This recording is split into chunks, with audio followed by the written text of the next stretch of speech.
Yes, people, what's going on? Welcome to AdamMcKola TV. So this week, the bombshell dropped that Harry Kane wanted out of Tottenham Hotspur. We heard all the rumours that he had relayed to the club. Not quite a transfer request, but he had told them he wanted to get out of there at the end of the season and in the summer transfer window. That led to Manchester United, Manchester City, Chelsea being linked to Harry Kane, arguably the best striker in the world, one of the top 2, top 3 strikers in the world, but a player that has never won a serious trophy. Now it's obvious a lot of the big clubs and some of those clubs that aren't quite big but are always challenging for trophies like City will be after Harry Kane in this transfer window. Now, as a Man United fan, I'm a little bit sceptical on whether he comes to Manchester United or not. But the rumours are we're interested in him, we're keeping tabs on him, we've had some talks with his agents, all those kind of things. Now I imagine it's probably just gossip and nothing has escalated that far between Man United and Harry Kane just yet. But I have no doubt that Manchester United will be putting feelers out there, that Manchester United will always be interested in the top players. But I just feel like with us needing a right winger, with us needing a holding midfielder, with us needing a centre-back, with us just giving Cavani a new deal.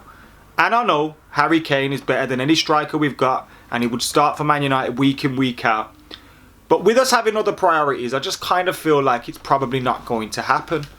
But I'm still interested in what's going to go on. Are we going to make a bid? Are we going to be interested?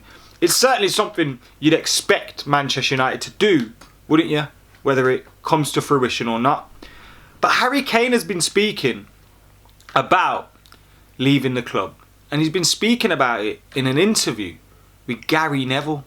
Which I find even more incredible that it's come to this so quickly. You know, we're in the middle of the season still. One more game to go in the Premier League. And he's speaking about leaving the club or the potential of leaving the club. That for me shows that he's deadly serious. Now I've put the link to the full interview or the clip of the interview that's been released in the description below if you want to go and check that out after we're done here. But I'll give you some of the quotes from Harry Kane there. He's talking about, I think there's definitely a conversation to be had in the future. It's a moment where I have to reflect and have a conversation with the chairman. I hope we have a good enough relationship. After 16 years, I hope that we can have an honest conversation. He also said, I don't know, Daniel Levy might want to sell me. He might be thinking, I can get 100 million for you. Then why not? Do you know what I mean? I'm not going to be worth that for the next 2 or 3 years. This is incredible. I know it's common sense. And I know these are kind of things that players will think and say and all those kind of things behind. But for him to be saying it in an interview with Gary Neville ahead of the final day of the season, it shows you how far this has gone, at least in Harry Kane's mind. And I wouldn't be surprised if Spurs have already accepted his leaving. They're just going to try and do the best now in terms of financially for the club. And they're going to start looking for a replacement. He also said, I want to play in the Champions League. I'm not desperate to do anything. I want to be playing in the biggest games. I've said before, I'd never say that I'd stay at Spurs for the rest of my career. I'd never say that. That's mental. I'd never say that I'd stay at Spurs for the rest of my career. That's a quote from him. Writing's on the wall. The writing's on the wall. And this isn't something that I can see a new contract offer from Spurs appeasing. The reports are he's on around 200 grand a week. United, City, Real Madrid, PSG, all those clubs would be able to double that like that. Chelsea being linked with him as well. That would be surprising to me. More surprising than Man City. And more surprising than United. I'd be surprised if he joined United. But when you think about it, Chelsea need a striker. A proper striker. They've got money. They're in London. He's in London. He doesn't have to change cities. Can still get a Premier League record. That Chelsea move starts to make more and more sense.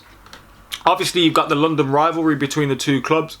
Would he want to affect things where he is at Spurs in terms of his legacy there and potentially going back there in the future as, you know, an ambassador and those kind of things? Or does he probably don't care about that. We know he's an Arsenal fan. You know what I mean? So does he even care about those kind of things? But he's saying, basically confirming, he wants out of Spurs. And he's gone as far as to say that ultimately his future is down to him and not Daniel Levy. And that says a lot. But look, from a Man United perspective, I can't see this one happening. For all the reasons I mentioned before. If we're going to be spending 100 million plus on a player this summer, I don't see it being a striker. Harry Kane is the best in the world, in my opinion. He's one of the best in the world, definitely. And is a player that any club should be after. And I expect us to be interested in like finding out things and what's his wages, what wages does he want, and what fee do they want, and what's the agent's fee? Can we make this happen? Still make our other business happen?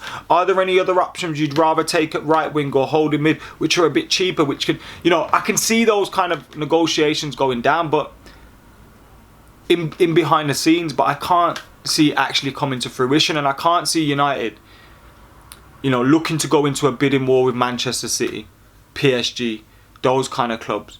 You're looking at a fee that's going to eclipse £120 million. We'll probably be lucky to spend that amount with sales in this transfer window. Let's be real. You know, I guesstimated the other day that we'll probably spend around 150 mil, and then you take some sales off that. And with that, you can get Sancho for 80, 90 million. You can possibly get a centre-back and a holding midfielder as well. If you can get money for Lingard, you're hearing 20 odd mil. Delo, you're hearing 20 mil. Probably be cheap. Like, you know what I mean? We can probably get them. But we're not going to be able... If we spend all that money on Kane, we're done. And I think Ollie would rather focus on the areas he needs and maybe even go for Haaland next year or something. And I expect Harry Kane will be playing in blue next season for PSG, Man City, or Chelsea. I don't think it will be Man United, but incredible to hear him speak so openly about leaving the club in such a casual, calm, relaxed manner. And I imagine this interview with Gary Neville was done, you know, when, like, was it done a week ago, 2 weeks ago? Because normally these things have to get filmed and they have to get the go-ahead, they have to get the approval. Now, obviously that could happen in a couple of days, but was that, like, how long has he been speaking about this? It seems like it's been something that he's made his mind up about for a while. You know, he gave them another year with Mourinho. That didn't go to plan. And you can't blame him for wanting out, because a player of the calibre of Harry Kane should be winning trophies. And nothing's given in this sport, nothing's given in this game. And like I've said before, if Sir Alex Ferguson was about, there's no way that Harry Kane's still at Spurs. He'd already be a Man United player. But I don't see that happening this summer. I think Harry Kane will end up elsewhere, unfortunately. But it just goes to show again, from a Man United perspective, how important it is that we strengthen our team. Because the likelihood is City are going to go and buy the best striker in the world, having just won the league. So there's the challenge. Now go and meet it. Can you do that? Can you turn second into first spot? To do that, we have to have a good summer. It's vitally important. Over to you, the Glazers. You bastards. I can't rely on them for anything. Anyway, get your thoughts in the comments below. Make sure you like and comment and share and subscribe, and keeping it locked to AdamMcKola TV. Peace.